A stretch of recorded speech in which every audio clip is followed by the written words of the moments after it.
My name is Sandra O'Connor, and I would like to welcome you to the Greensboro Planning and Zoning Commission meeting. Please note that this meeting is being conducted in person and online. If anyone participating online needs help with Zoom during the meeting, please email Luke Carter at lucas, L-U-C-A-S, Carter, C-A-R-T-E-R, at greensboro-nc.gov. Members of the Commission are appointed by the City Council and serve without pay. The Commission reviews all original zoning and rezoning requests for the City of Greensboro. Each Commissioner normally visits each site prior to this meeting. The procedure that we use at all public hearings is as follows. Planning staff presents background information and makes a recommendation. The applicant will present a short summary on how he or she communicated with the neighborhood and why the request is reasonable. Other persons in favor of the request may also speak. It is for a total of 10 combined minutes, and that is shared with the applicant. Then speakers opposed to the request share another 10 minutes of speaking time. Those in favor of the request will share 5 minutes of rebuttal time. Those in opposition to the request will share 5 minutes of rebuttal time. Any commission member may ask questions once a presenter has completed their presentation. Recording in progress. All commissioners are required to vote unless they have a conflict of interest. In an effort to run meetings more efficiently, the Planning and Zoning Commission may reorganize the meeting agenda. Cases in which no opposition has been expressed to the Planning Department and in which Commission members do not feel necessitate in-depth discussion will be moved to the top of the agenda. Staff will provide a shortened presentation for these expedited cases, and applicants will have up to 2 minutes to address the Commission if they desire to provide any additional information they want the Commission to know. Expedited cases will then follow the procedures outlined previously. All denied cases and all approved ordinances receiving 6 or more favorable votes will constitute final action. Unless an appeal is submitted in writing to the Planning Department and the appeal fee is paid within 10 days. All ordinances receiving a majority of favorable votes, but less than 6, will be subject to a public hearing by the City Council. When the case is called that you are interested in, people wishing to speak online will need to use the raise hand function, and you will be called upon to speak in the order in which hands were raised. Please find the raise hand function under the reaction button. People wishing to speak in person will need to come to the podium. When you are called upon to speak, please state your name and address for the record. Please also direct all comments and questions to the Zoning Commission. Participants in Zoom meeting will be able to view the meeting and speak when they are called upon. This meeting is being recorded and televised on the Greensboro Television Network. In addition, the telecast is being closed captioned for the hearing impaired. I'd like at this point to ask the Commission members present, I don't think we have any participating online this evening, to introduce themselves. We'll start at my far right. You'd put on your microphone and introduce yourself, please. We have a new member. Hello, everyone. I am Warshay Downing. Catherine Magid. Vernal Alford. Zach Engel. Mary Skeens. Erica Glass.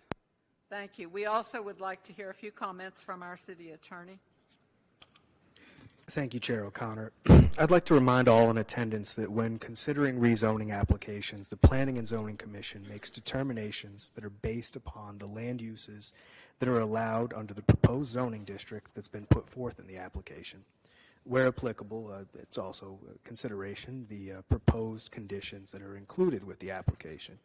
Land use concerns can be wide-reaching. By way of example, include impacts on public infrastructure, such as traffic concerns. These can be relevant when new land uses would be allowed by a rezoning. However, concerns not related to land use and the conditions of a rezoning application are not germane to the determinations made by this body. Such issues, by way of example, include concerns about school impacts or generalized concern about crime rates. These sorts of matters can be referred to the Planning Department or the Technical Review Committee as appropriate. Thank you. Thank you. We have a few items that we would like to move forward on our expedited agenda because we have no one registered to speak in opposition to these items. So I just want to give you a last shot in case you came in after we collected the sign-up sheet. Is there anyone here to speak in opposition to Z2308002, which is 6801 YY, West Friendly Avenue? Is anybody here to speak in opposition to that item? And we also wanted to know if anyone was here to speak in opposition to item Z2308005, 103-105 Winston Street and 2220 Staney Street. Is there anyone here to speak in opposition to that matter? If not, we'll advance those two items on our expedited agenda. Do we need to cover the continuance first? Yes, and actually they need to approve the minutes from the July meeting first, and then we'll get into withdrawals and continuances. Thank you. I would move we approve the minutes from the July meeting. This is Second, Commissioner Engel. Catherine Magid. Yes, and as a reminder, if you'd give, even commission members, if you'd give your name before you speak so the person taking minutes can record properly. So we have a motion and a second to approve the minutes of the last meeting. Can we take voice vote on this since we're all present? Yes, that would be fine. All in favor, please say aye. Aye. Thank you. That is covered. Would like to acknowledge the absence of Mr. Egbert and Mr. Peterson, who are not here this evening. Then we'll look at the withdrawals and continuances, please. Yes, Chair O'Connor, we have two items that are being requested to be continued this evening to the September meeting. The first item is Z-23-08001. That's for 1701 Stanley Road. I believe the attorney for that application is here if you have questions. If not, we'll take a motion to continue that item. All right. Do we have a motion to continue that item? This is Commissioner Engel. I would move we continue the item to the September meeting. Catherine Magid, second. Thank you, Mr. Angle and Ms. Magid. All those in favor of continuing that? Aye. Thank you very much. We will continue that item. The other item that is being requested to continue is an item at the end of the agenda related to the Consolidated Annual Performance Evaluation Report, the CAPER. That item is not yet ready for public hearing, and so the staff associated with that has asked that item be moved to the September 18th meeting. Do we have a motion to continue that? This is Vernal Alford. I move that we continue that item to the September meeting. Thank you, Mr. Alford. Second, Catherine Magid. Thank you, Ms. Magid.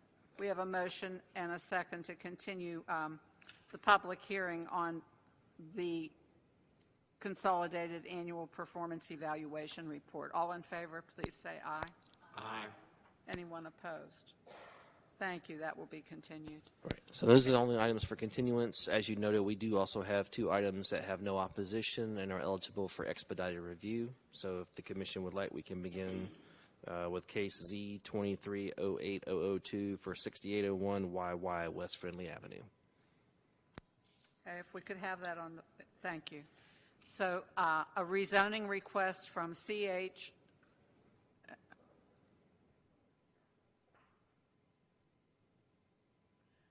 rezoning for item Z2308002. A rezoning request from R3 Residential Single Family 3 to CDRM 18 Conditional District Residential Multifamily 18 for the property identified as 6801 YY West Friendly Avenue, generally described as east of Stagecoach Trail and south of West Friendly Avenue, 0.11 acres. Thank you, Chair O'Connor. This is the zoning map of the subject property, showing that the property contains approximately 0.11 acres. You'll notice that the property to the east and the south of that are already zoned conditional district RM18. This property was actually owned by NCDOT when that CDRM 18 came through. Since then, the developer has purchased this property from NCDOT, and they are requesting that it be incorporated into the development to the east and to the south. You will notice on the zoning map also that you have CDRM 8 to the north, the CDRM 18 previously referenced to the east and the south, and R3 to the west. This is the aerial map of the subject property. Is currently undeveloped. And you've got religious assembly to the north, undeveloped to the east and the south, and single-family dwellings to the west.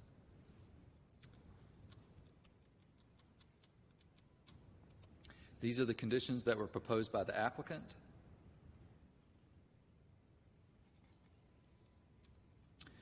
And in recommending approval, staff notes that the GSO 2040 Comprehensive Plan designates the property as urban general on the future built form map and residential on the future land use map. The proposed rezoning request supports the comprehensive plan's filling in our framework strategy to encourage higher density, mixed-use, walkable infill development, and to ensure mixed-use projects both strengthen and add value to the community. The request also supports the comprehensive plan's Creating Great Places strategy to meet housing needs and desires with a sufficient and diverse supply of housing products and prices. Further, staff notes that the proposed CDRM 18 request as conditioned ensures that the subject property will be developed in conjunction with the adjacent property already zoned CDRM 18. This rezoning request allows uses that are compatible with the existing varied residential uses and densities in the surrounding area and makes a better use of remnant property that was originally owned by the state for DOT projects. And with that, I can answer any questions that you have at this time. Are there any questions? Thank you. There are none. Would the applicant like to speak? You have up to 2 minutes since this is on our expedited agenda.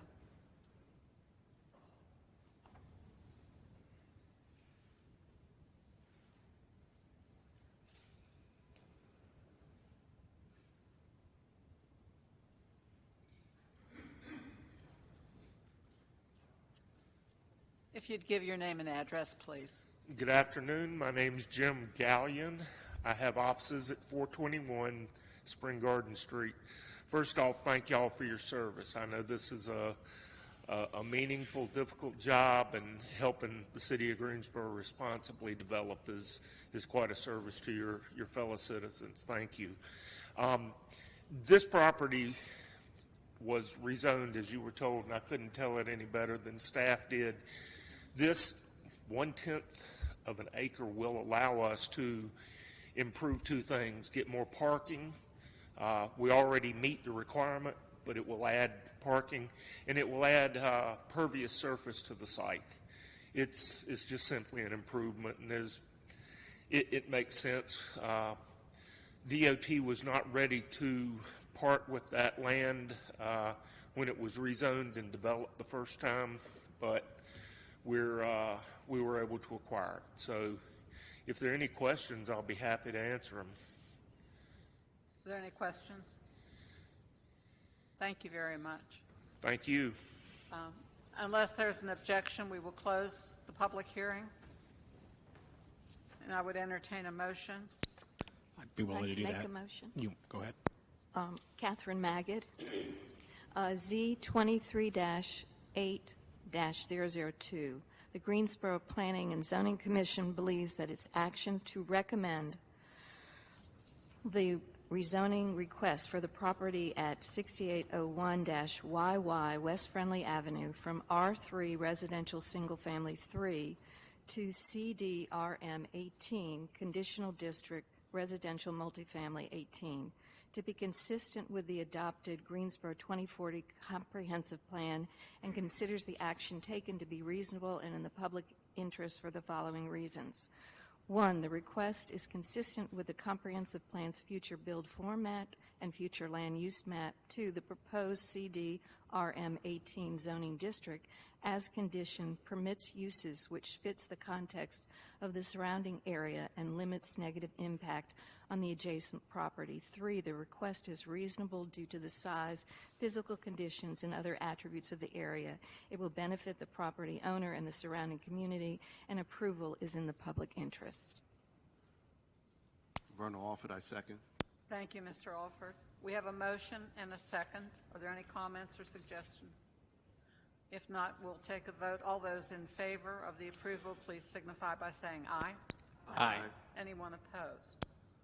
That constitutes an approval. And final action, unless an appeal is submitted in writing to the Planning Department and the appeal fee is paid within 10 days. Anyone may file such an appeal. All such appeals will be subject to a public hearing at the Tuesday, September 19th, 2023 City Council meeting. All adjoining property owners will be notified of any such appeal.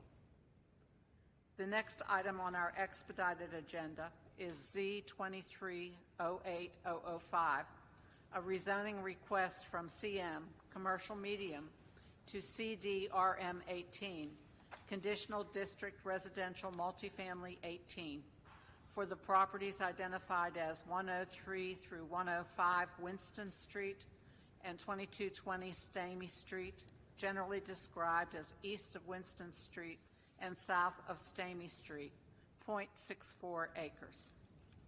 Thank you, Chair O'Connor. This is the zoning map for the subject property, which shows that the property is approximately 0.64 acres, and there are 3 properties that are associated with this request, and they're located east of Winston Street and south of Stamy Street. This is a rezoning request from Commercial Medium, known as CM, to Conditional District Residential Multifamily, CDRM 18. North of the request is zoned R5. East of the request is RM18 and Commercial Medium, and south and west of the request is also zoned Commercial Medium.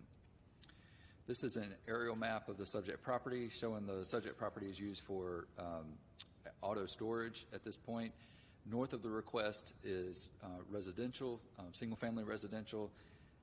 East of the request is multifamily residential and a shopping center. South of the request is auto repair, and then west of the request is undeveloped land.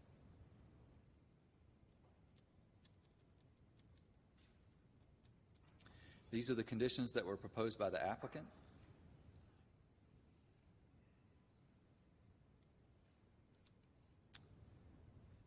And in recommending approval of this request, staff finds that the GSO 2040 Comprehensive Plan designates the site as urban central on the future built form map, and high residential in the Jonesboro Scott Park neighborhood plan. The proposed rezoning request supports the GSO 2040 Comprehensive Plan's filling in our framework strategy to ensure revitalized sites will be of high quality and complement existing neighborhood character to encourage higher density, mixed use, and walkable infill development. The proposed rezoning also supports the Creating Great Places goal of contributing to Greensboro's citywide network of unique neighborhoods where residents of all walks of life have a variety of quality housing choices. The proposed CDRM 18 zoning district limits uses to residential uses only, as well as providing a building height requirement, which is approximately 3 stories or 45 feet. And the proposed rezoning also provides an appropriate transition between heavier commercial uses located along East Market Street and lower intensity single-family residential along Stamy Street. In conjunction, you'll find that zoning conditions are designed with this request to be in compliance with the Jonesboro Scott Park neighborhood plan. And with that, I can answer any questions that you have. Are there any questions? We see none. Okay. The applicant has up to 2 minutes if you'd like to make any additional comments.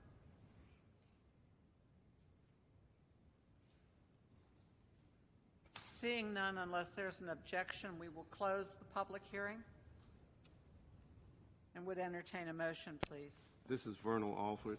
With respect to Z23-08005, the Greensboro Planning and Zoning Commission believes that its action to recommend approval of the rezoning request for the properties at 103 to 105 Winston Street and 2220 Staney Street from commercial medium to conditional district residential multifamily 18 to be consistent with the adopted Greensboro 2040 comprehensive plan, and considers the action taken to be reasonable and in the public interest for the following reasons.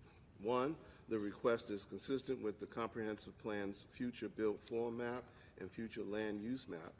Number two, the proposed CDRM 18 zoning district as condition permits uses which fit the context of surrounding area and limits negative impacts on the adjacent properties. And number three, the request is reasonable due to the size, physical conditions, and other attributes of the area.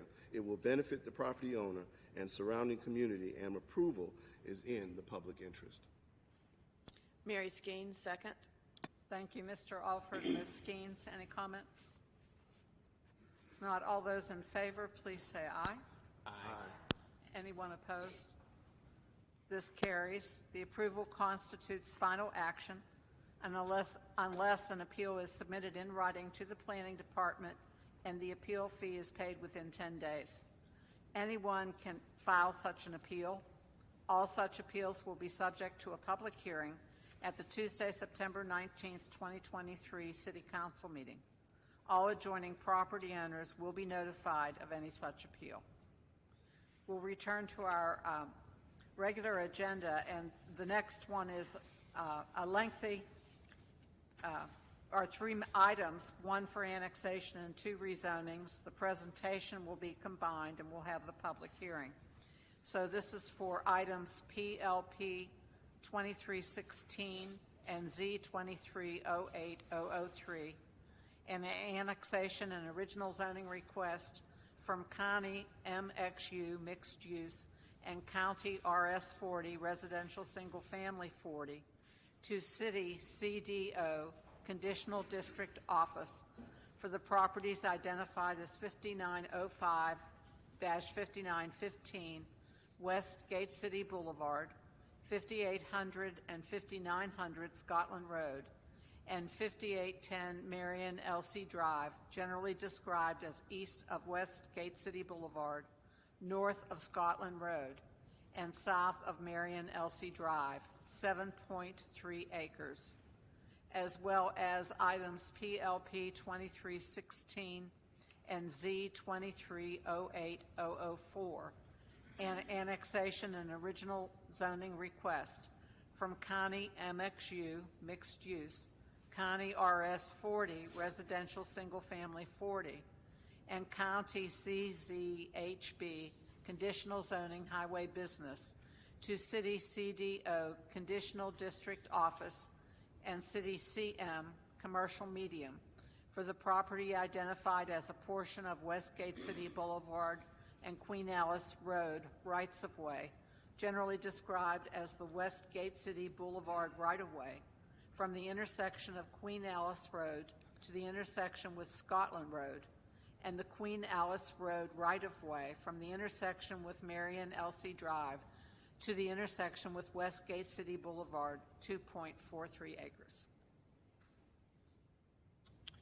The applicant has proposed additional conditions, so I will, from what was advertised, so I'll bring those up and read them into the record, and then we'll vote on whether or not to add those to the record. What you see here is condition number one is basically combining conditions 1 and 2 from the previous presentation on them, meaning what was shown on the agenda and on what was shown on the public notice. So I'll go ahead and read those. Uses, the permitted uses shall be limited to the following: forestry and crops, daycare centers, elementary and secondary schools, medical, dental, and related offices, religious assembly, parks and open areas, all uses that would be permitted in the office use group, accessory uses and structures customary, and temporary construction office. And then what was formerly condition number 2 is no elevated structures will be permitted on the parcels identified as 5800 Scotland Road and 5810 Marion Elsie Road. Those are also identified as lot 24 and 25 on Plat Book 7, page 154. Now, new condition number 2 is regarding buffers. In this, just reading it, it may be hard to understand. The applicant may have some additional materials to show to make it clearer as to where additional buffers would be. But the condition would read, A, the applicant shall erect an opaque fence no less than 6 feet in height adjacent to the western and northern boundaries of tax parcel 156251, known as 5806 Scotland Road, and adjacent to the northern and eastern boundaries of tax parcel 15625, also known as 5804 Scotland Road. And then B, except for vegetation necessary to be removed for parking, bioretention cells, and a drainage swell on tax parcel 156284, which is 5810 Marion Elsie Road, and tax parcel 232721, which is identified as 5800 Scotland Road, and to construct the fence adjacent to the northern and eastern boundaries of tax parcel 156252, which is 5804 Scotland Road. All vegetation on tax parcels 156284 and 232721 shall remain natural and undisturbed. And C, the applicant shall increase the street planting yard along the southern boundary of tax parcel 156250 from 10 feet to 20 feet in width, with the planting rate of 2 canopy trees and 8 evergreen trees per 100 linear feet. Evergreen trees used will not be less than 6 feet in height at the time of planting and have a mature height of no less than 20 feet. Condition 3, regarding lighting, except for walls facing West Gate City Boulevard, internally illuminated walls shall be cut off no later than 11 p.m. So that is specific to wall signs. Number 4, for signage, additional signage, freestanding signage shall be prohibited on Scotland Road, Queen Alice Road, and Marion Elsie Drive. Regarding hours of operation, for office uses, they shall not be accessible to the public between the hours of 9 p.m. and 7 a.m. And number 6, regarding access or transportation items, the applicant shall design access to Scotland Road to prohibit right-in and left-out movements. Thank you. Would the applicant like to just enhance any of these descriptions for us, or is this clear enough?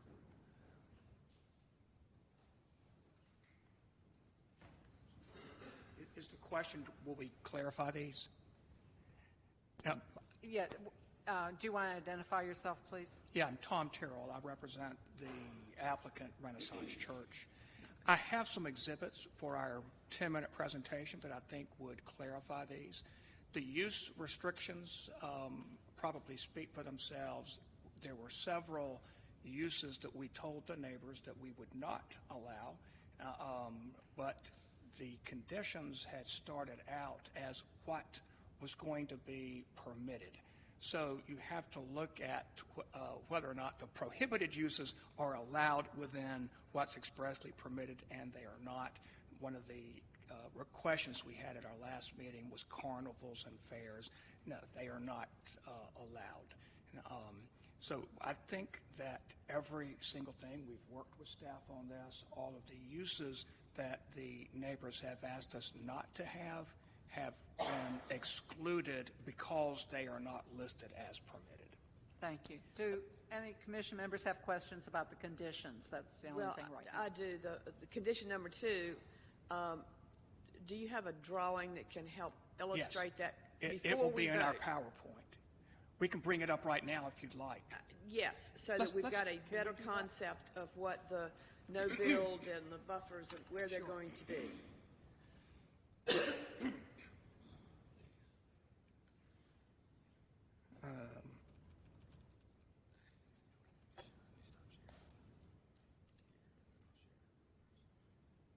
Okay. All right.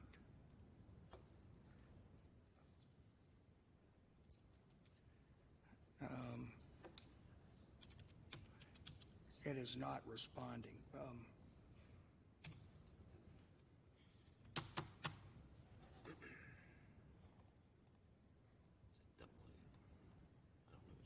I think Keep we were going further down. down. Keep yeah. going down, right here. This one right There, there.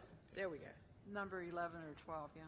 I think, Ms. Gaines, this exhibit that you see right here, I believe, is the best exhibit. Yes. In fact, let me go back up to the previous one. At the city council meeting, there was a question about whether the church was going to prohibit structures from being built on those back 3 acres.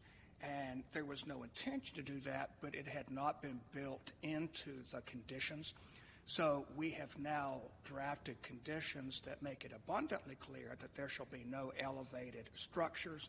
And then this exhibit shows you that the only thing on those back 2 parcels would be a little bit of parking to the western part, and then the remaining items would be some stormwater detention and a swale that goes out to follow the drainage. This is actually a design that one of the neighbors, Mr. Osborne, who used to work for the city, came up with.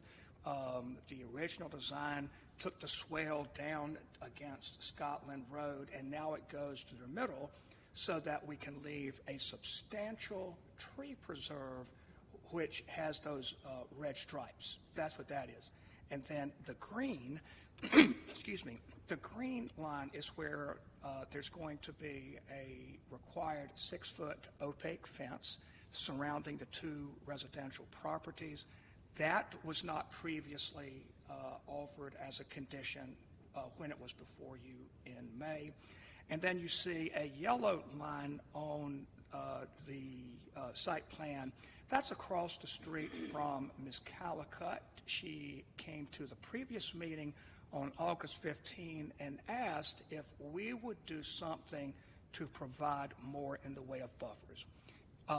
The church had to lose some parking, but it was glad to do this. It actually doubled the required planting yard, street yard, and then agreed to plant canopy trees and a solid row of evergreens with height restrictions so that Ms. Callicutt would have greater protections. So this is right here the best illustration of what item number 2 provides. A picture is worth 1,000 words. Thank you very much. Thank you. May I answer any other questions with that? Mr. Alford? This is Vernal Alford. I have a question, I guess it's for staff. What is the definition of elevated structures? So it's basically talking about anything that's above ground or above the elevation on there. So that's your building, sheds, other constructed things. They will have to do a stormwater device and do some construction activity, but it's not anything that's going to be elevated above the finished grade. I was wondering if there was a limitation as far as feet or... It's just above the finished elevation, basically. Anything above the finished elevation. So parking areas could work because they're at grade, but any kind of building or structures that would house any types of uses would not be allowed under that wording. Any other questions about the conditions? Thank you. This is Mary Skeens, and I'm prepared to make a motion that we accept the additional conditions as it relates to Z 23-08003. Catherine Magid, second. Thank you, Ms. Skeens and Ms. Magid. We have a motion and a second to approve the additional conditions, which narrows, of course, the consideration. All those in favor, please say aye. Aye. Is anyone opposed? And then we have approved the additional conditions. Thank you.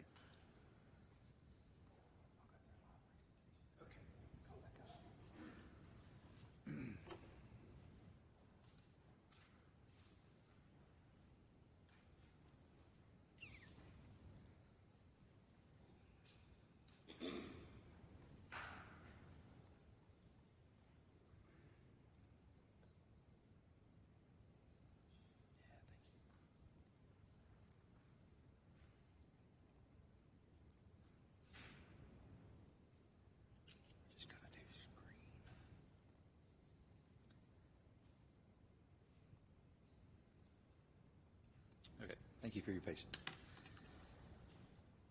This is the subject property, the zoning map of the subject property and the surrounding area. And the subject properties contain approximately 9.73 acres and are located east of Westgate City Boulevard and north of Scotland Road, south of Marion Elsie Drive.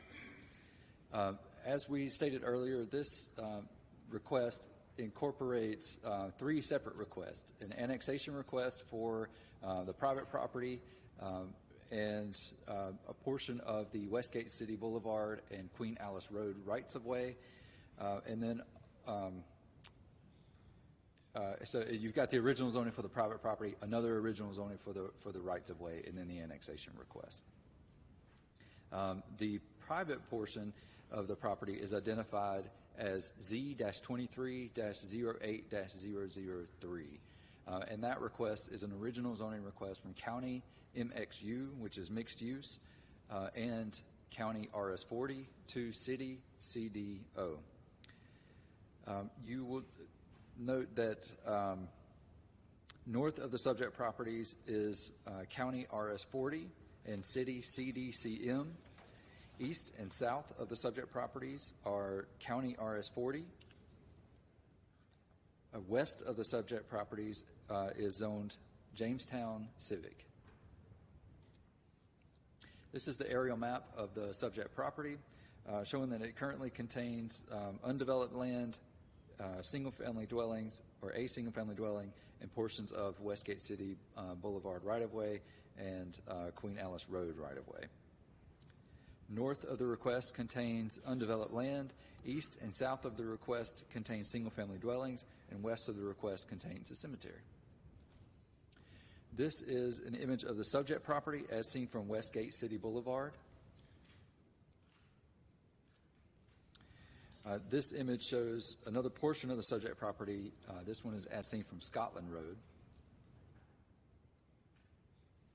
And this image shows a portion of the subject property as seen from Marion Elsie Drive.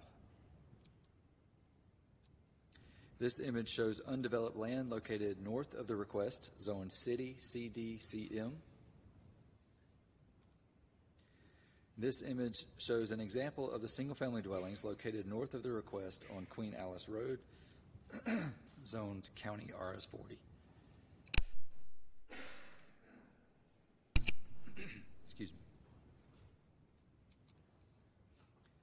me. This image shows another example of the single-family dwellings located north of the request on Queen Alice Road, zoned County RS40.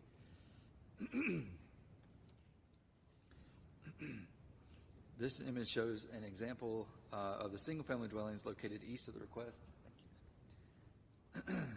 on Marion Elsie Drive, zoned County RS40.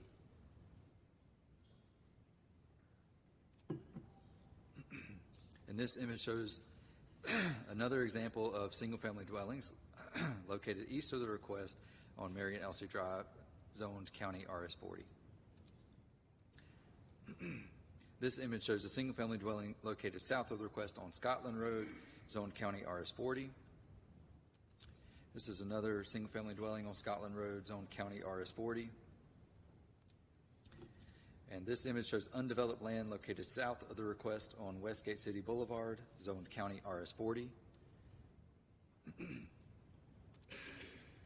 And this is the cemetery located west of the request, zoned Jamestown Civic. This view is facing northeast on Westgate City Boulevard. The subject property is on the right. And the subject property for case 08-004, which is the road right-of-way for Westgate City Boulevard, is this property, this portion of Westgate City Boulevard. This is a view facing southeast on Queen Alice Road. The subject property for the private property is on the right. And this is the portion of, I'm sorry, I think that subject property is on the left. And this is the portion of Westgate City Boulevard that's part of the request as well. This image is facing southwest on Queen Alice Road. The subject property is on the right, with this portion of Queen Alice Road also being part of the subject properties. And the view facing west on Queen Alice Road, where the subject property is on the left. This view is facing southeast on Marion Elsie Drive. The subject property is on the right. This view is facing northwest on Marion Elsie Drive. The subject property is on the left. This view is facing west on Scotland Road, and the subject property is on the right. And this view is facing east on Scotland Road. The subject property is on the left. And again, these are the conditions that were presented by the applicant.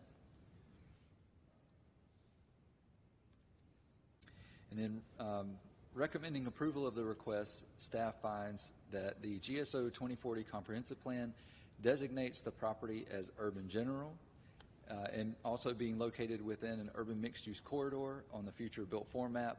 The GSO 2040 Comprehensive Plan's future land use map also designates the property,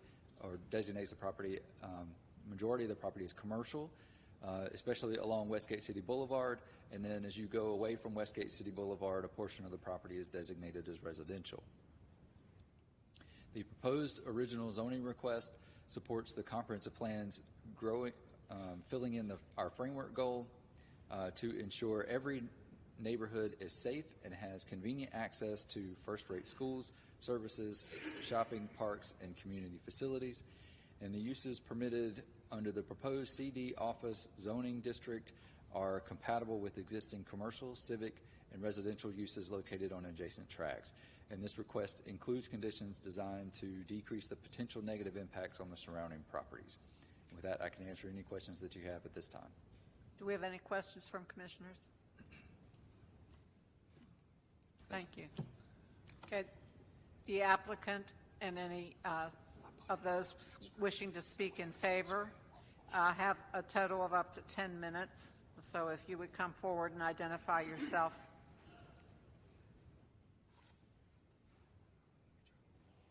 Okay, now, will this make it go down? Yes. Okay.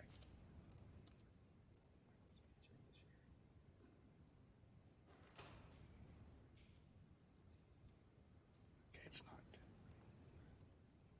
You sure it will now work? Okay. Good evening. I'm Tom Terrell, 230 North Elm Street. I'm going to actually start by thanking Ms. McCook for getting me a glass or a bottle of water a moment ago. I actually was here at the Zoning Commission meeting in May and then the council meeting in June when this was presented. I was actually here for another client, so I heard it then and I watched the commission meeting again last night on video. And I think that there was something that was really missing from the conversation about this property, and that's the big picture. There are a lot of big picture items that I would like to bring forward here. The first is on location. This is not in the middle of a residential neighborhood. It's something that we have heard many times. It's actually property that fronts Gate City Boulevard, and if you go just up northeast, you're with highway business and intense retail. You go a short distance to the southwest, you have intense retail uses, and most importantly, it is at a signalized intersection, which means that this is where you put commercial uses. You don't put single family.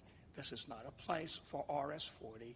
It is properly a commercial corridor. Now, thank you. The next point is the city of Greensboro has already voted. This decision already has been made that Westgate City Boulevard is a commercial corridor. That's official. It is 6-lane. It is controlled access. It is a major thoroughfare. It's actually 8 lanes right at this intersection because of the turn lanes. And as I had said, it is already being built out for other commercial uses. This image right here you see is directly from the 2040 comprehensive plan. There's a crude arrow drawn to show you where the site is. And this is that commercial corridor covers precisely where the development on this property would be. Now, what does commercial mean under the 2040 plan? And this is exactly what it says. Commercial includes retail sales, wholesale sales, personal service businesses, restaurants, entertainment, hotels and hospitality, commercial assembly halls, and event spaces. Now, it includes these. That's not the limitation, but there are many uses like these that also would be compatible. Now, Ms. O'Connor, if you don't mind that I quoted you, I thought you said something very astute at the last hearing, and you said, and you were looking out at neighbors, you said if we did not recommend this rezoning, you would still be faced with some other type of developments. We have one bird in hand rather than knowing what else might be proposed. Now, what is the bird in hand is very clear. You have two very low impact uses. You have a church that is a traffic generator in the Sunday morning time slot when there are not many cars on the road. And then you have an office building that, as I keep saying, is smaller than a standard-sized Walgreens. And if you think about how many offices you could chop a Walgreens into and put it on 2 floors, it's not that much. It is literally a small office building. Only the front parcels would be developed and the rear parcels would be restricted. Commissioner Engel said at the last hearing, and I would put an asterisk by this if it were where I could write on it. It says, this is probably not as high an intense traffic use as I would potentially envision coming to us in the future. In other words, this is a low impact use.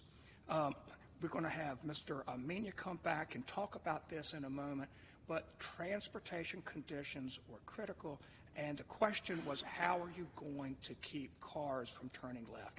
NCDOT did not want to allow this. We worked very hard to get NCDOT.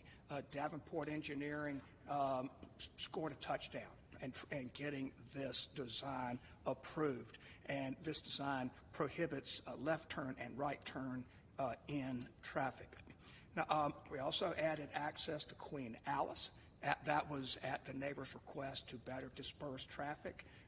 As to buffers, I just showed you those, so I don't need to repeat that. But these are new buffer conditions that did not exist when you recommended it the last time. There are other conditions that were read into the record. Internally illuminated wall signs have to be cut off, no freestanding signage on the side streets, and I am confident, I could be proven wrong, but this will become the only office building in the city of Greensboro whose office hours are restricted by zoning conditions. Why? Because we don't restrict office hours. There's no basis to do so, but the church agreed at the neighbor's insistence. In terms of neighborhood communications, this is one of those projects where the two pastors, Michael and Jason Goins, have been living this project. These are conservative numbers, up to 150 emails with two neighbors. They don't include my emails, and I have had substantial communications myself. 50 to 60 phone calls.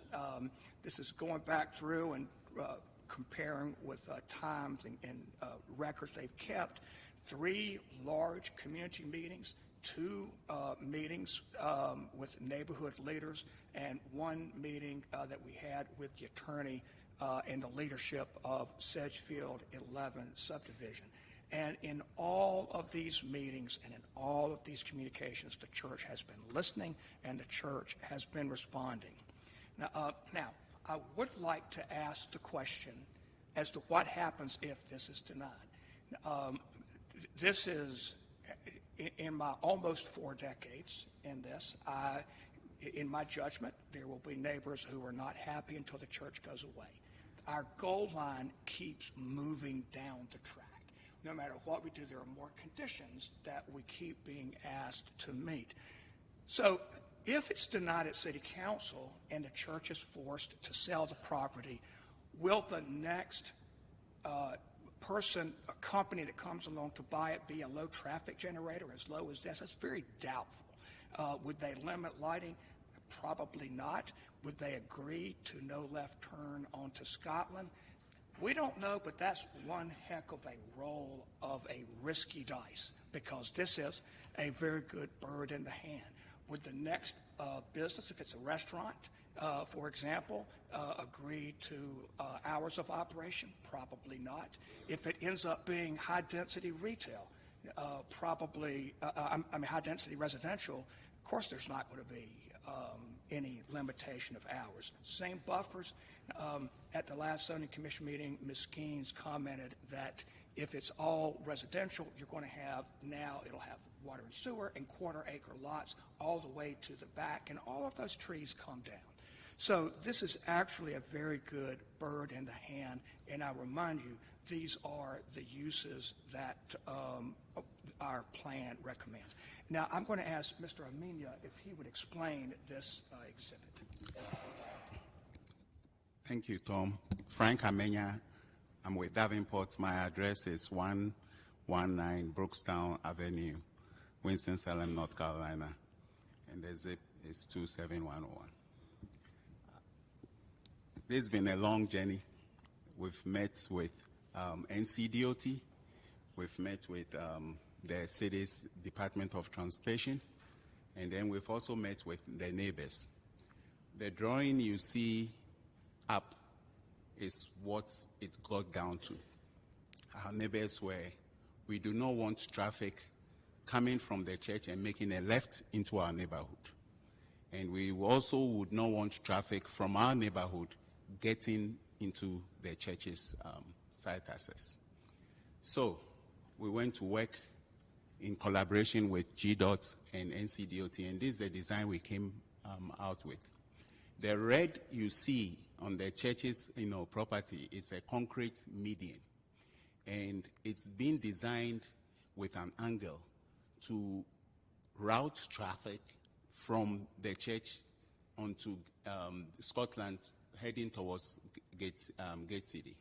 If you attempt to try and make a left, one, it will be unsafe movement, and then two, it would damage your vehicle. The same for coming from the neighborhood, trying to make a right in. This design's objective is to make it impossible for you to do that. If you attempt the red concrete, is going to damage your vehicle, or the green that you see on the side is the concrete curb. And those, you can't do that unless you try to, go over those curb. And again, that is to prevent you from getting in from the neighborhood. Thank you. Thank you. That is our 10 minutes for the applicant. We'll have rebuttal time later. Okay. And now we have a total of up to 10 minutes for anyone who would like to speak in opposition. When you come, if you would give your name and address. Do we have anybody online that wants to speak in opposition?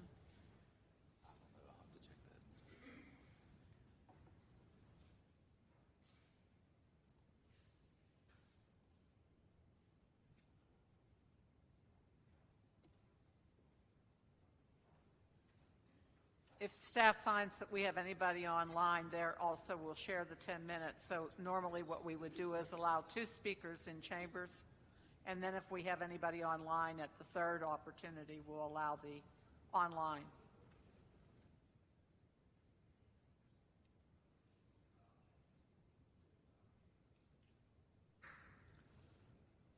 So if the first speaker would like to give your name and address, please. I'm Matt Kepley, 2011 Thayer Circle. So some of these conditions are some of the things we spoke about in our last community meeting. However, there are still outstanding conditions that we have brought up and that have not been addressed. We have some folks here to speak on that tonight. We asked at the last community meeting which was only last Tuesday, that there be a continuance for this zoning meeting, because we had not come to see eye to eye on several things, and I'll list some of them. The rezoning of lots 5800 Scotland Road and 5810 Marion Elsie Drive. As you can see on the map, these lots reach back into a residential neighborhood. They are currently residential lots. We would like to ask that they stay residential lots. I understand that the property that faces Gate City Boulevard is commercial, and it will be a commercial property. That's understandable. The problem that we have been running into here is that the access to the property comes into a neighborhood street that currently cannot handle the traffic. Now, if we can do some of these things to make Scotland safer, Scotland is a windy road, and it is not very wide. It's a hard road to get in and out of, currently. If we can make some of these things safer, then so be it. But we would ask that the main entrance of this property be on Queen Alice Drive. That's something that we brought up at the last meeting. It has not been addressed.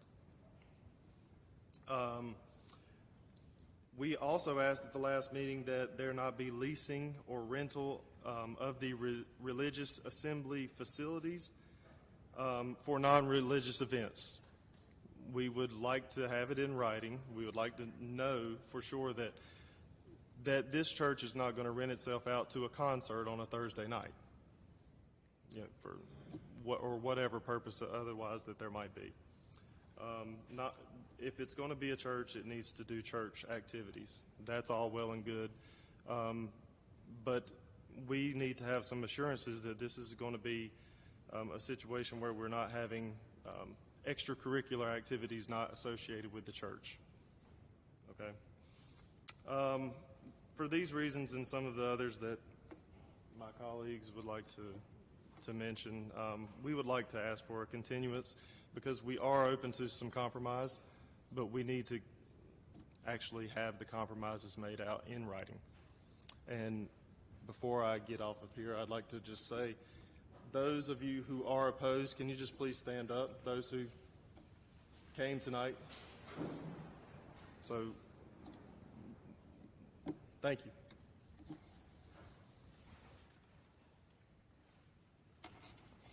Hello, I'm Treva Osborne, and I live at 2018 Thayer Circle. We are concerned that the developer's zoning application for conditional district office is not reasonable because lots 5810 and 5800 are located in the designated residential district based on the City of Greensboro's 2040 comprehensive plan. We do agree with the rezoning for the remaining 4 lots, 5915, 5913, 5909, and 5900, which are in the designated commercial district. The land use for lot 5810 will be a parking lot, and lot 5800 will be used for stormwater control.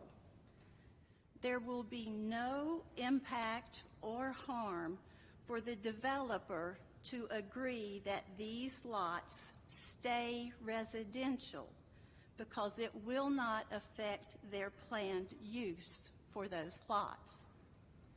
However, the impact for the direct neighbors, if these 2 lots are rezoned office, will be detrimental due to the value of properties in the surrounding area. It will also diminish the desirability of residential living next to a commercial or office zoned area. As an example, one neighbor on Marion Elsie Drive listed their house for sale due to the commercial rezoning in progress. There is no precedence that we know of that a commercial rezoning is reaching more than 650 feet into an established neighborhood. The character of the existing neighborhood might be greatly harmed as a result. It will also set precedents that other residential lots in the close-by areas could later be rezoned for CD office use or any other commercial land use. Renaissance Place may decide to sell the properties if they are rezoned, and the new buyer's land use might be completely different from what we are discussing today. If these lots, 5810 and 5800, stay residential, we would have a small insurance to influence the outcome of the future land use. We are asking you not to approve this spot zoning for lots 5810 and 5800. We are Guilford County residents and not located in the jurisdiction of the City of Greensboro. We hope that you will consider the detrimental impact it may have on our neighbors and the surrounding community. Thank you. Thank you. Do we have anyone online who wishes to speak? We have one speaker online. We'll switch to the Zoom screen for that, and we have up to 3 minutes and 32 seconds remaining. If the speaker online would identify yourself with your name and address and put your camera on, please. We have Brian Despain, who is signed up to speak and is online as well. If he was ready to speak, now is a good time.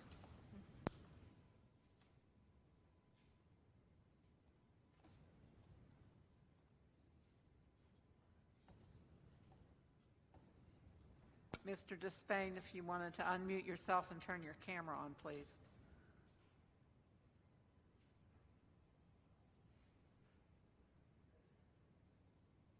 He's not responding. We can move on.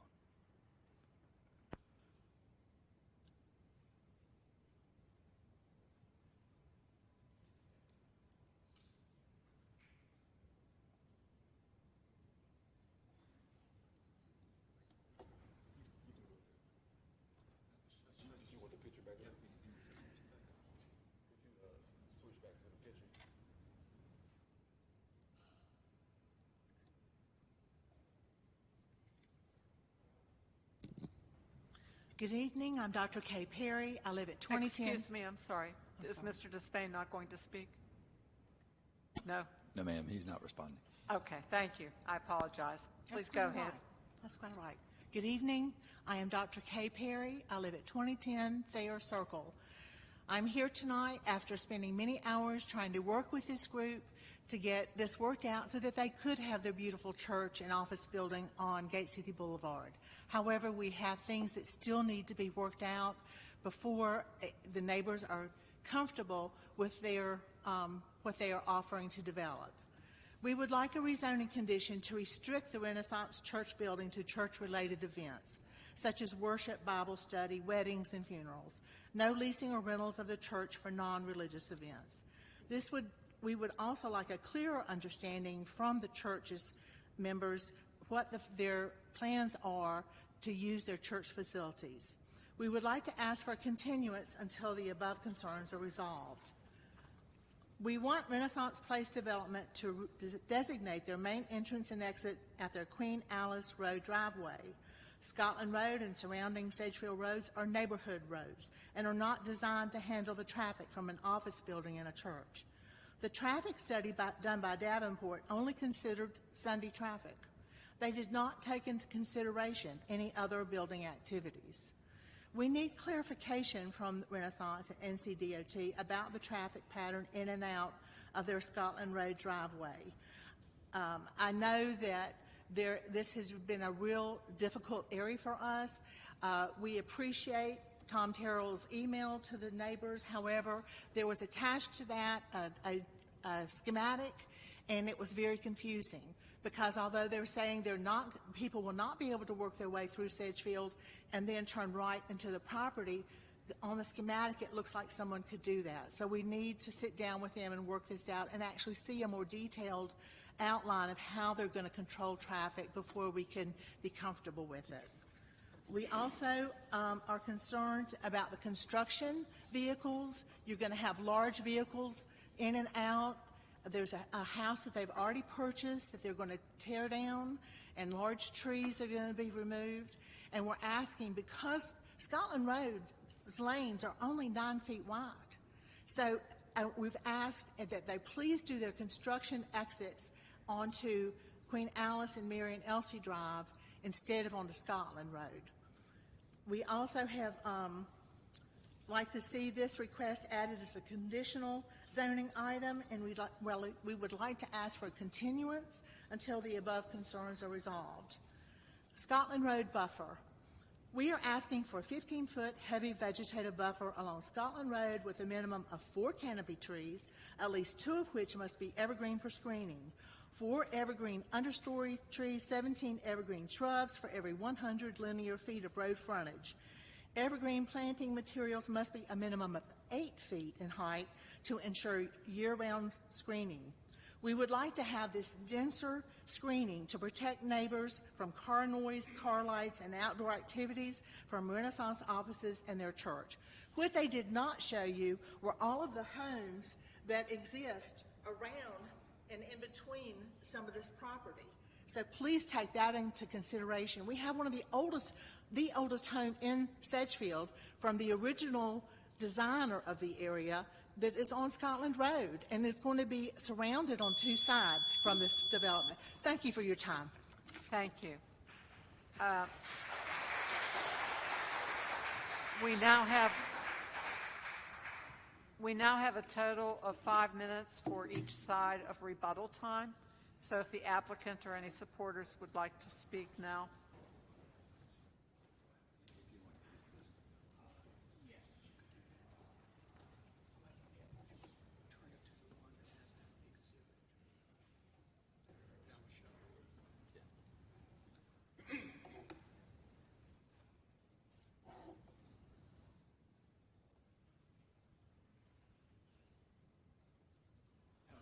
Let's go up to this one right here. Okay, thank you. If you don't mind, if you'd identify yourself again. Okay, I will do. Thank you. Oops. Okay, that's pretty good. That's good. Thank you. Again, Tom Terrell, representing the Renaissance Church. There's been several rumors going through the neighborhood. We tried to counter them with facts. We've not been successful.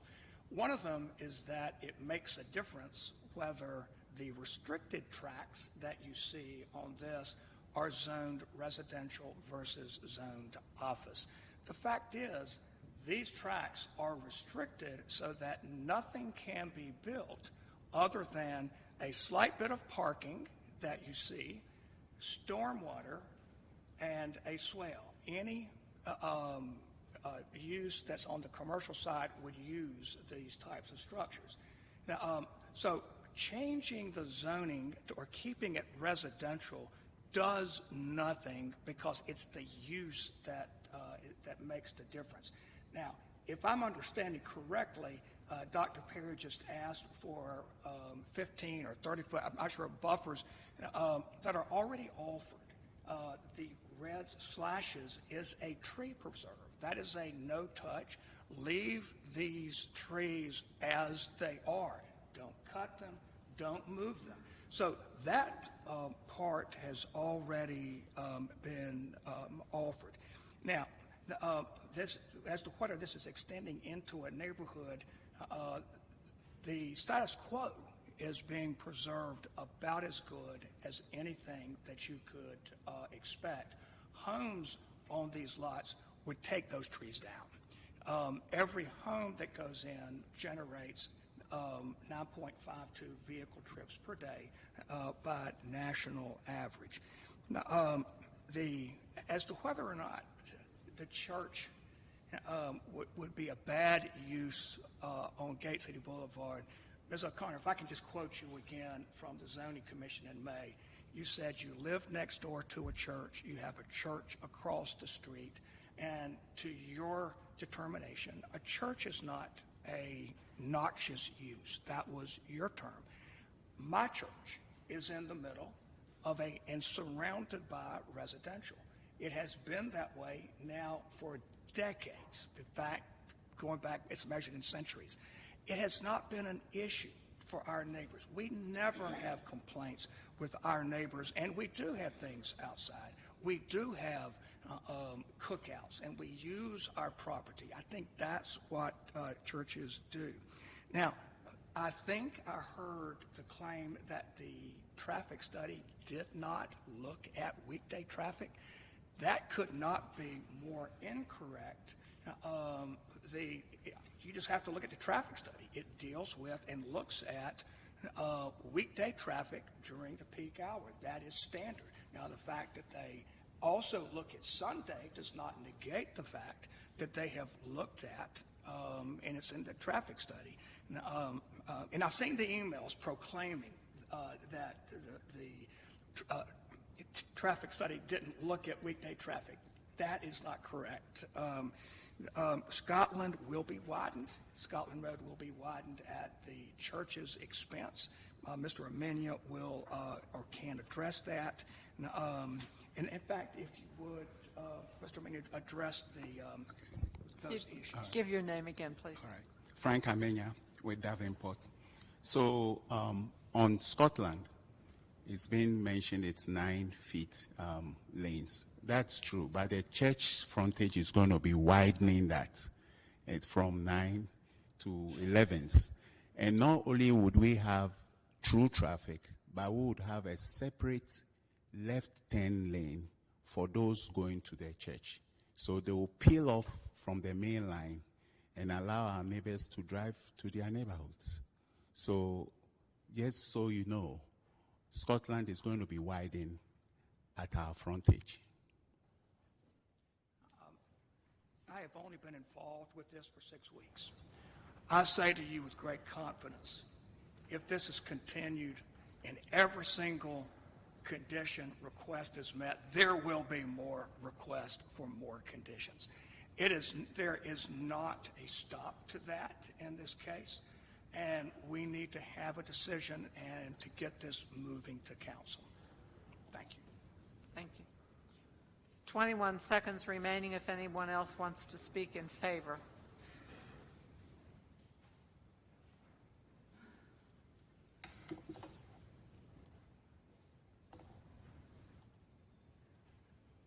Seeing none in favor, we have up to 5 minutes for the opposition.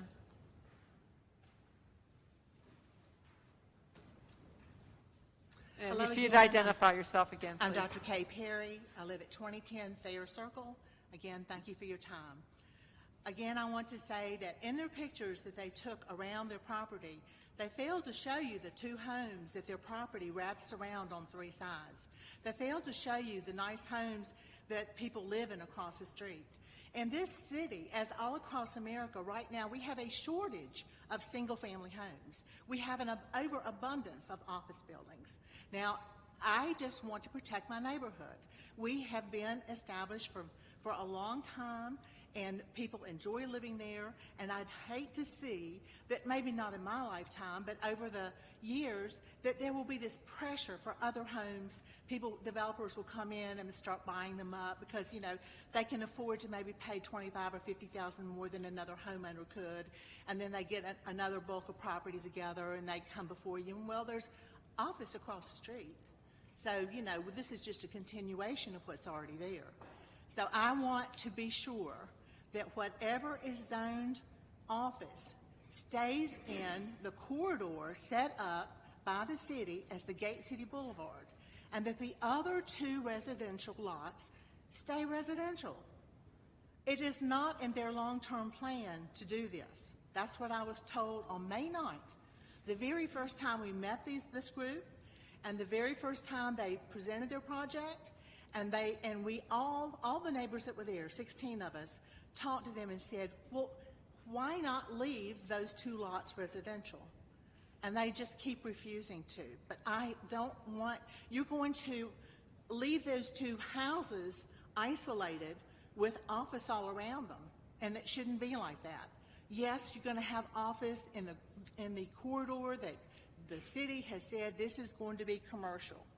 But apart from that, you're reaching into our established neighborhood where houses exist all around that property, and you're turning them into office. So these guys aren't going to put an office building on there. But that doesn't mean that 20 years down the road, if this property no longer suits their needs and they move somewhere else, that someone else may come in and reconfigure it and figure out a way to put an office building there. And we would have no ability to stop it because it's already zoned office. So please do not approve zoning those 2 lots office. He also talked about why should we limit what they do within the church? Well, it's not hard to go online and look at their church on Harvey Road and their office building on Eastchester in High Point. The Harvey Road is located in Jamestown, and see the type of events that they rent out to or sponsor. And they really can be high density, high noise, a lot of activity, which does not fit with a residential neighborhood.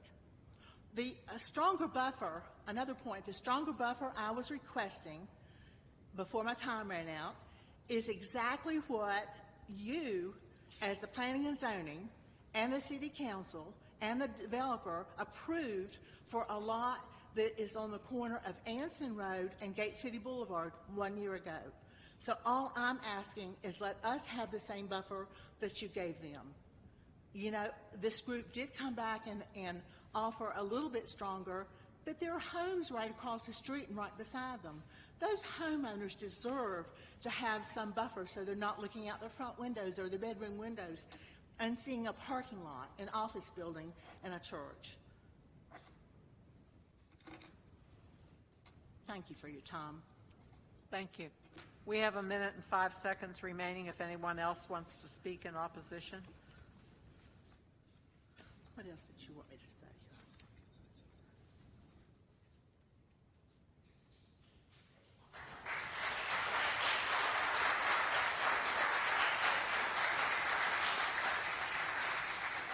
Is there anyone else who would like to speak?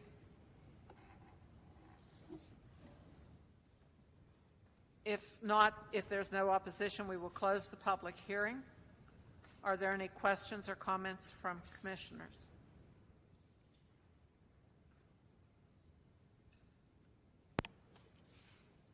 Excuse me, I'd like to address the 5804 and 5806 properties. Could the applicant tell us how the owners of the property, how they are reacting to the development? I know you've mentioned that there's barriers, fencing going, 6-foot barriers going around. How are they personally reacting? One more time.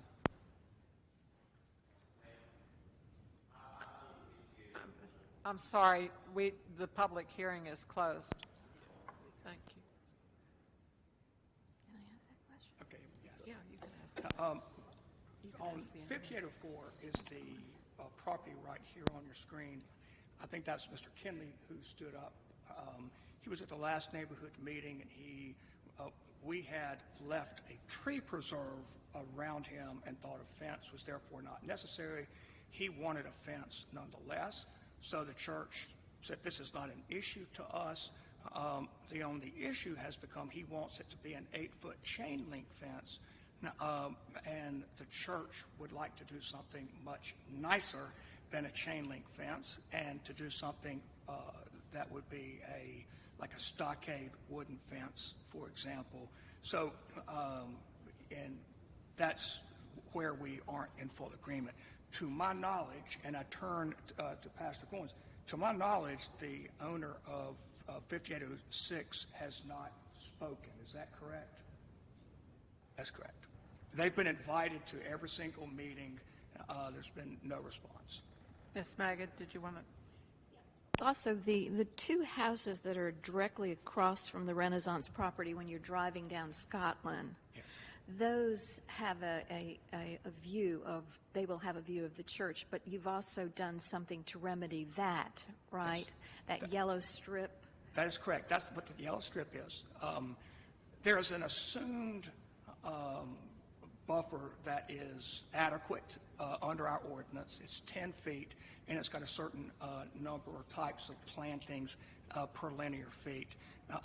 What the church was glad to do was to give up some parking spaces, double that planting yard, and in it have canopy trees and evergreens at a planting rate so that at maturity they could grow very well and they would touch in the middle. That's 8 trees per 100 feet. That's 12 and a half feet post to post. Elizabeth Link on staff was the one who came up with that. We agreed to it because we're not the arborist. We presented that to Ms. Calicut across the street. She sent me an email of appreciation that we had addressed that and responded. Okay. Because when I drove down Scotland, there's like 10 properties that go after we get to that lot, the 5800 lot. There's 5 on each side of the street, but they won't be impacted because that's further down. That is Scotland. correct. Correct? But they would be impacted if it were developed as residential and the trees came down and it were traffic generators. Yeah, I think in this iteration of the site plan, they are very well protected from seeing what's at Gate City and hearing Gate City traffic. I also walked further down going up Gate City, and there's a Lomax development that's going there. It's a retail strip store and a Goodwill industry donation center. Yes. So that is being built as an office building. So if this property did not pass, something like that could be put on that property. That is correct. Something like that or more intense. That's correct. Okay. I would like to ask out of fairness, Chair O'Connor, that if the gentleman from 5804 wanted to come up and... Yes, Mr. Engel, please. If you wanted to come up and either say that, you agree with Mr. Terrell's or disagree or however where you're at, I think it's probably germane to what we're talking about. Yeah. Thank you. While he's coming up, what you saw at their other church that looked like a billboard, that was a graphic made to look like a billboard. It was not a sign on the property. Okay. If I may, before the next speaker speaks, Yes, please. just quickly, Chair O'Connor, I just want to make sure that, if we're fielding questions, to the applicant, to opposition, the public hearing is remaining open. Of course, we want to keep that separate from deliberation. So once we're done with that, let's just make sure that's closed. Thank you for the clarification. That's helpful. Would you give your name and address, please? Jeremy Kinley, 5804 Scotland Road. I'm on the back property there in the middle. That is probably the oldest home in Sedgefield, and like Ms. Perry said, the one that developed Sedgefield. I'm a single parent, 2 kids. My mother lives in a little apartment behind my house. I get up very early to go to work. I go to bed very early. This would be a huge impact to my family and to the way that I live. Yes, I would love an 8-foot fence if it has to take place, but I do not want to see commercial anywhere behind me, beside me, anything like that. That's a residential area. It's the reason that I bought my property when I bought it. Great people, great neighborhood. We just don't need this. And that's basically all I have to say. Thank you. Thank you. Does that answer your question, Mr. Engel? Mr. Terrell, I have one question for you with regards to the reason for keeping, in order for you to be able to use this as parking and retention for the larger parcel, you would have to rezone this land. Is that correct? That's correct. So there's no way to say that we're going to leave this part of it, and I can ask staff the same question from a development standpoint. That's correct. You have to have zoning conditions when you create the tree preserve, when you create the no elevated structure conditions. There has to be a rezoning that supports that. Yeah. Now, because the office used with parking bleeds into it, it was more convenient and actually, I think, more correct to have made that office zoning, but the restrictions and the protections of the public don't change. Okay, thank you. Mr. Kirkman, could you confirm that? Yes, I think the question is basically, could you do a parking lot in residential zoning? And the answer would be no. That would be a principal use of property, which is that's what I considered understand, commercial, and that would not be allowed with the residential zoning. Thank you. Do we have other questions? If not, should we close the public hearing and see if there are any comments that the commissioners would care to make? So without objection, we will again close the public hearing and thank you for your comments. Do I have any comments from commissioners? Well, I'd just like to say that, I spent some time looking at other properties that are owned by churches and synagogues in Greensboro. And I looked at Beth David's Synagogue, which is off of Kemp Road West. It's really just like it's dropped into a residential community. You turn down Tallwood, and there are 6 houses on Tallwood that are right across the street from Beth David Synagogue. They have services on Friday and Saturdays, but Sundays they don't. When I drove by 3 times this week, the parking lot was empty. They also have a day school that has 125 students, and the hours, Monday through Friday, is from 7:30 a.m. to 5:30. They're opened on Sundays. So that's a situation that would be similar to what you have, where you would have parking lot and then residential homes.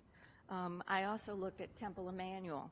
Temple Emmanuel it's on Jefferson Road. It has a school on one side of it, and there are 9 houses across the street. That temple has 350 seats and holds up to 700 people for events that they have in there. And it's been there for 20 years now, and there has been a wonderful interaction between the community and that particular synagogue church. I also looked at Friendly Avenue, where you have Friendly Presbyterian Church and the Greek Church, and they do not have access off onto Friendly. They use the side streets for their access, and they are connected to communities. Regular homes on each side. So I was very perplexed with this, but I'd just like to say that after looking at those situations, it seems like these homes and churches, synagogues and churches, have been able to work with the community and are working well. So I am going to be voting in favor of this. Thank you, Ms. Madigan. Any other comments? Only to say that this is a vastly, vastly improved request. The conditions that have been added addressed the concerns that were brought up, especially at council, not so much here in May, but definitely at council. So it's an improved request, and I too did some driving around and looked at churches coexisting beside and in the middle of neighborhoods, and it's all over. First Presbyterian is sitting right there in the middle of Fisher Park, and then the 2 that were mentioned earlier. So it's not a contradiction to have a church right in the middle of residential, because it's all over town. So I'll be supporting this also, especially with the additional conditions. I'd like to ask a question. So I heard the responses, and I drove around the area as well. The lots, we mentioned 5915, 5913, and 5909. Those are the lots that I heard that said the neighbors, they agreed to because they're part of the GSO comprehensive plan. Is that something that's agreed? Okay. And then the lots that are not approved, that you do not like, are lots 5810 and 5800. Is that correct? Okay. I just want to get clarification. Thank you. Thank you, Mr. Donning. Any other comments? I think for me there's a couple of things on this one. There are things that I like about this application, there are things that I don't. I spend a lot of time out there for a couple of events that happen a year, and I spend a lot of time driving down Scotland Road and Mecklenburg and Rockingham and all kinds of places around there.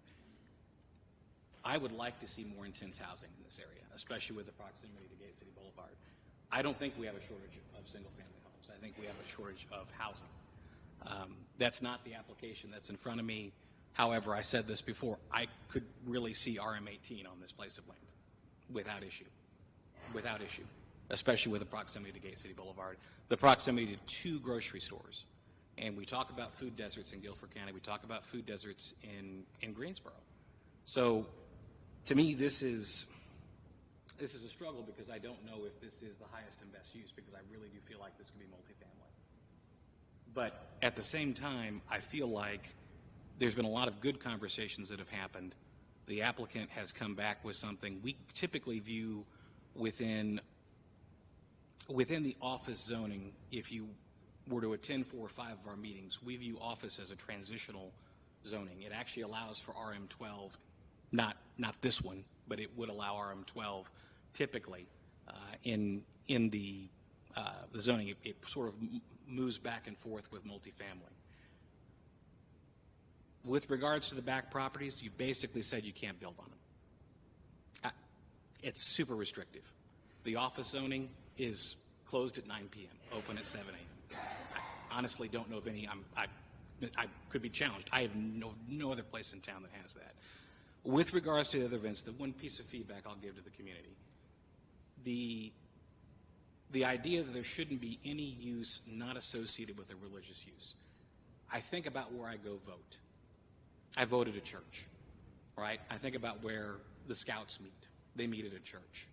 These are gathering places for not what I would consider to be obnoxious uses.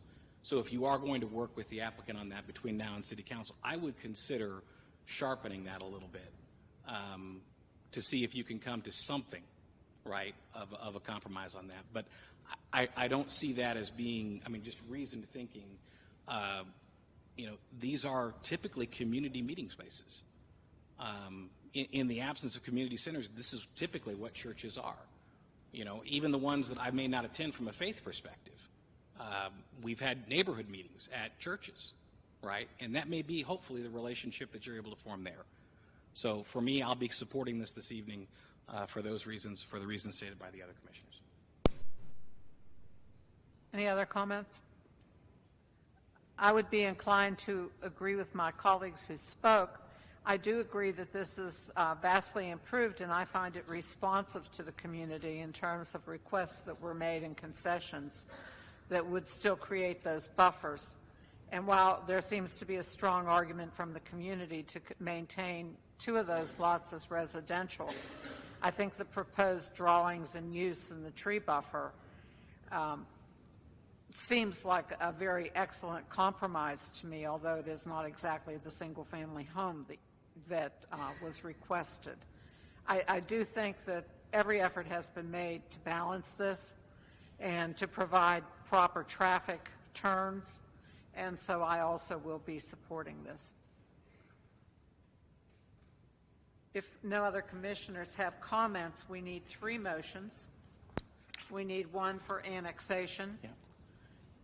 And then we need one on item Z2308003, and then another motion on item Z2308004. This is Commissioner Engel. I would move that we annex the property.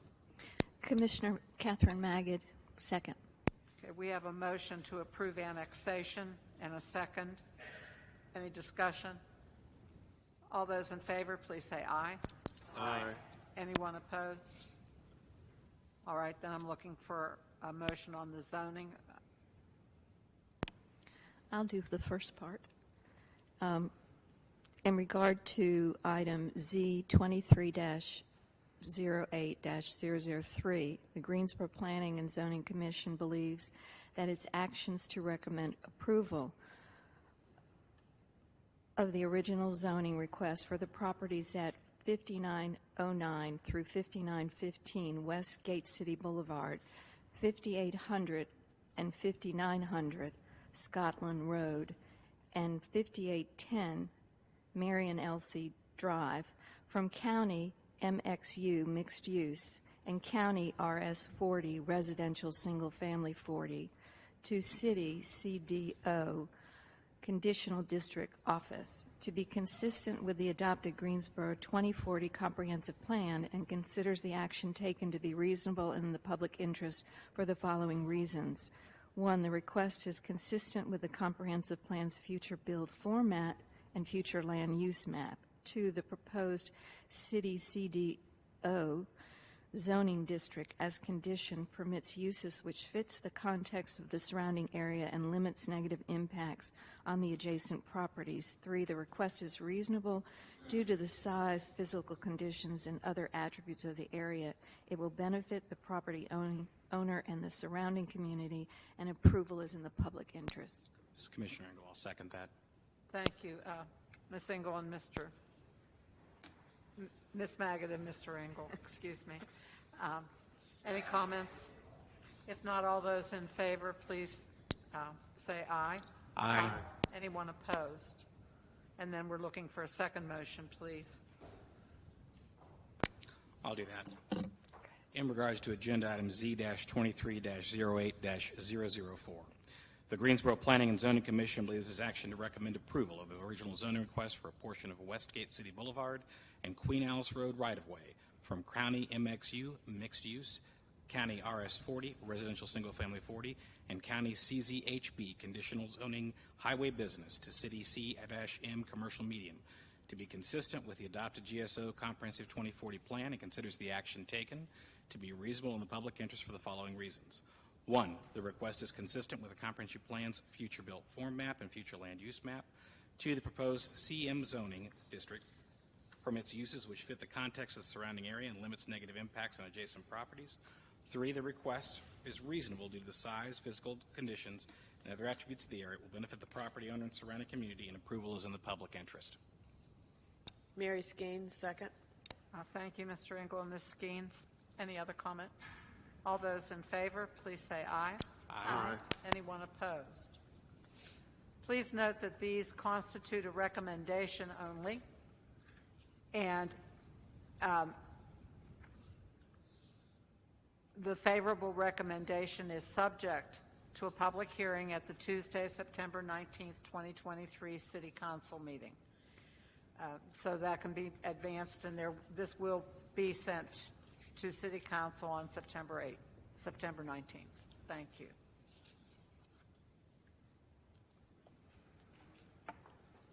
The next item on our agenda is from staff.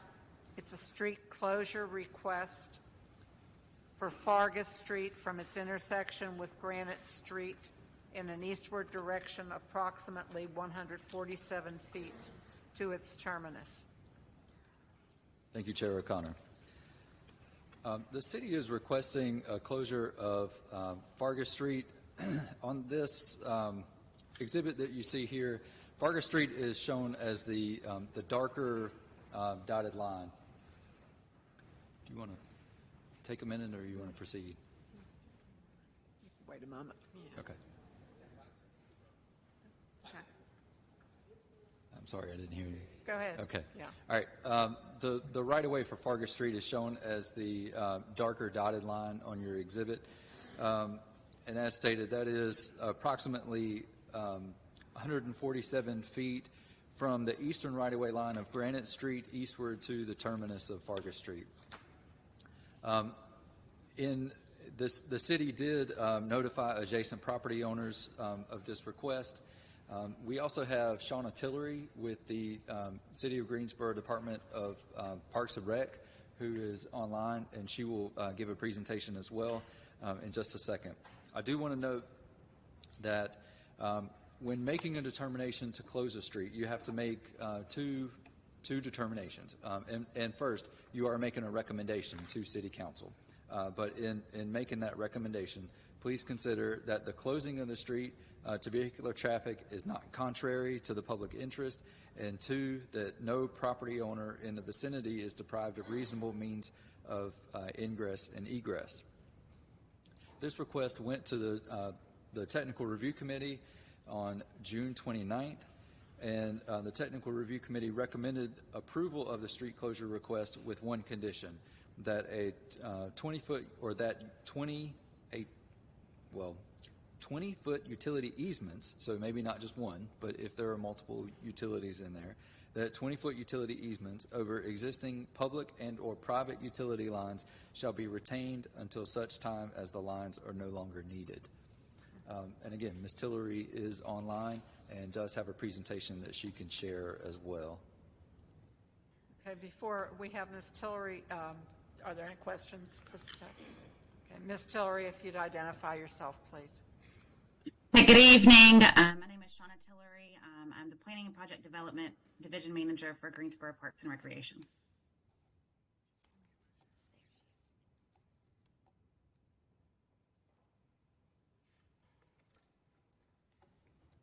I'm okay to share screen now? Yes. Okay, perfect. Thank you, Luke. Okay, let's go to full screen. Okay, so I just wanted to give kind of a brief overview of kind of where we were going with this project at Mayor Park. It is a 3.5-acre neighborhood park that's located at 135 Post Street. It was officially dedicated to the city in 1973 and was funded with land and water conservation funds and renovated in 1976 through local fundraising efforts. The park as it exists now contains a playground, a basketball court, a tennis court that is in disrepair, a shelter, and an open play field. It's located also very near to UNCG. We went through a process of selling some adjacent land for some additional development that was not part of the park parcel several years ago in 2020. That multifamily development has been completed and is catering to student housing around UNCG. This is just an image of the existing conditions around the park when we started going through the master plan development.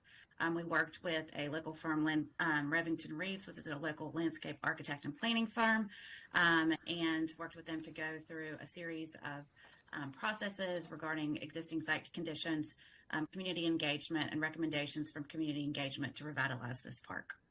You can see the existing shelter, playground, tennis court that is in disrepair, along with an existing basketball court.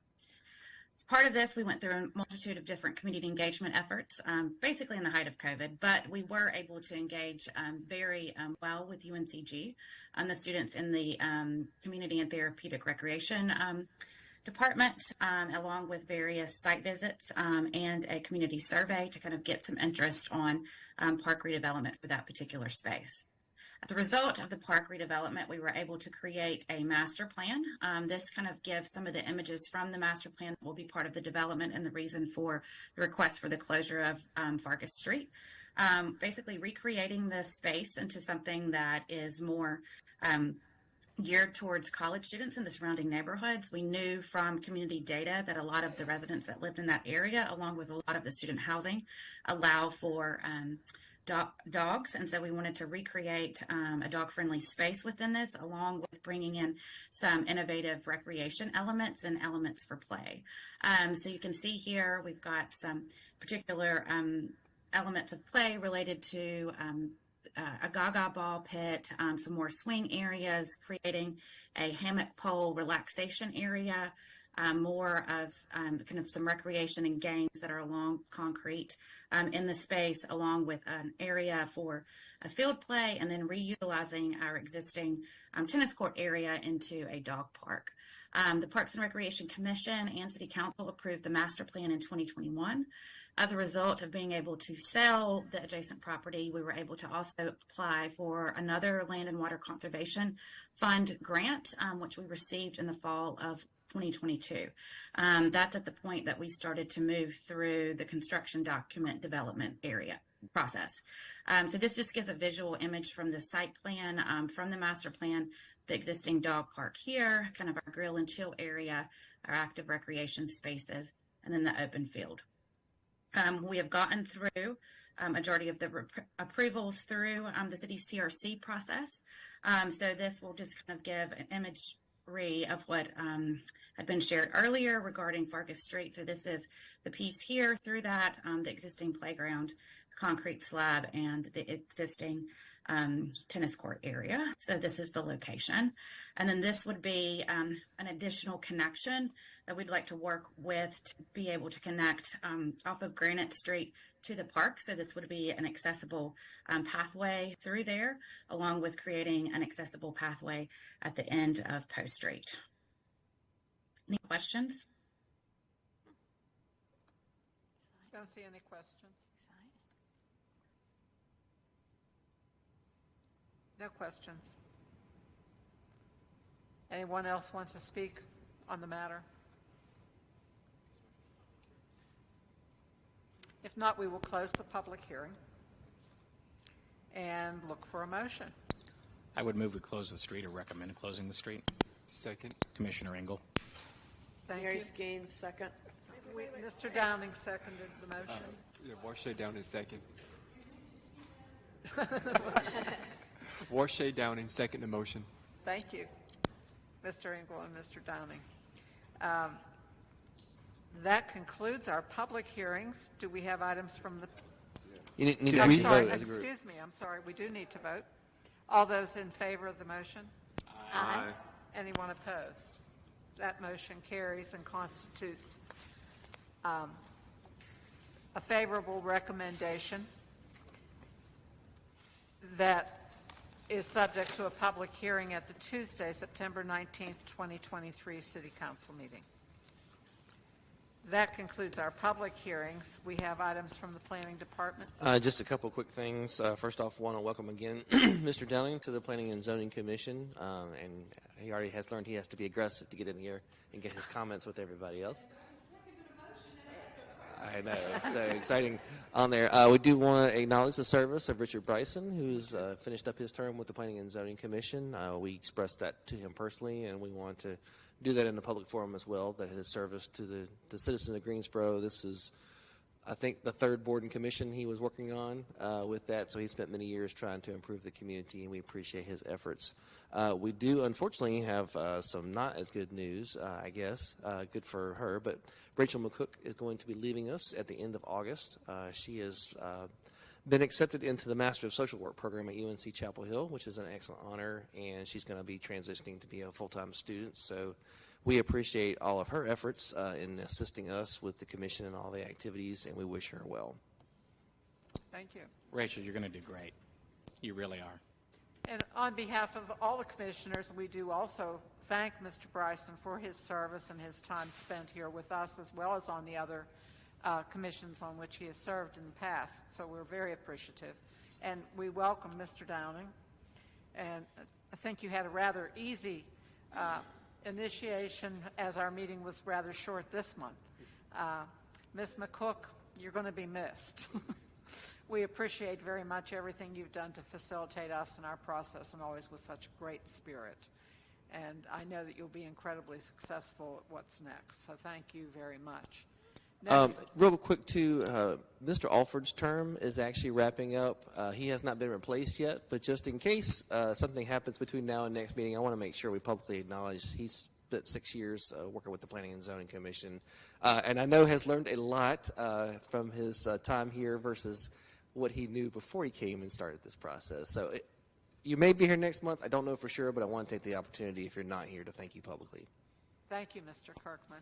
We didn't want to say that because we don't want him to leave. But It's been an honor to be your seatmate for these last 5 years.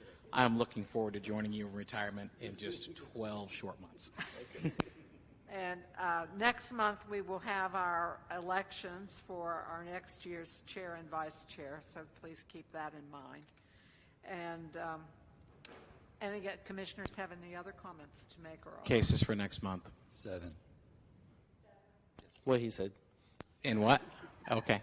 Plus the Casper thing? The caper, yes.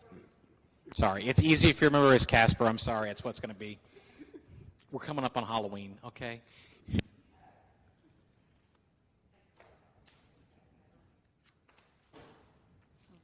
Anyone else? All right. Then I guess we can have a motion to adjourn. So moved. Thank you. Second. Thank you all very much.